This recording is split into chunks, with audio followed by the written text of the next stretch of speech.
সুপ্রিয় দর্শক, আসসালামু আলাইকুম ওয়া রাহমাতুল্লাহি ওয়া বারাকাতুহু। তাসবিহ চ্যানেলের পক্ষ থেকে আপনাদের শুভেচ্ছা ও অভিনন্দন।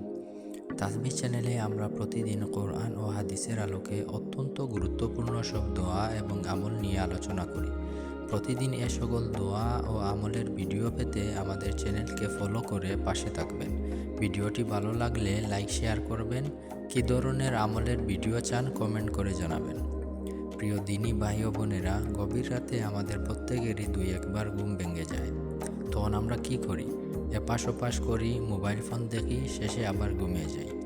অথচ রাসূলুল্লাহ সাল্লাল্লাহু আলাইহি ওয়াসাল্লাম বলেছেন, যখন রাতে তোমাদের ঘুম ভেঙে যায় তোমরা তখন আল্লাহর নামে তাসবিহ পাঠ করো। যখন কোনো বান্দা ঘুম ভাঙ্গার সাথে সাথে আল্লাহর জিকির করে, আল্লাহ উনার ওই বান্দার উপর অনেক খুশি হন। উবাদাহ ইবনে সামিদ রাদিয়াল্লাহু তাআলা আনহু থেকে বর্ণিত, রাসূলুল্লাহ সাল্লাল্লাহু আলাইহি ওয়াসাল্লাম বলেছেন, যদি কারো গভীর রাতে ঘুম ভেঙে যায়, সে যেন বলে, লা ইলাহা ইল্লাল্লাহু ওয়াহদাহু লা শারীকা লাহু, লাহুল মুলকু ওয়া লাহুল হামদু ওয়া হুয়া আলা কুল্লি শাইইন কাদির।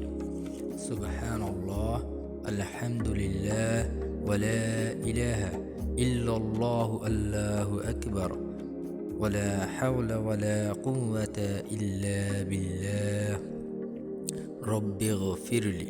অতঃপর ওই ব্যক্তি আল্লাহর কাছে যা চাইবে আল্লাহ তাই দিয়ে দিবেন। বন্ধুরা, আমরা চেষ্টা করব আমাদের যখনই ঘুম ভাঙবে আমরা এই তাসবিহগুলা দিয়ে আল্লাহর কাছে চাইব। আল্লাহ আমাদের সকলের মনের আশাগুলা পূর্ণ করে দিন। ভিডিওটি শেষ পর্যন্ত দেখার জন্য ধন্যবাদ। দেখা হবে পরবর্তী ভিডিও নিয়ে। ভালো থাকবেন। আসসালামু আলাইকুম ওয়া রাহমাতুল্লাহি ওয়া বারাকাতুহু।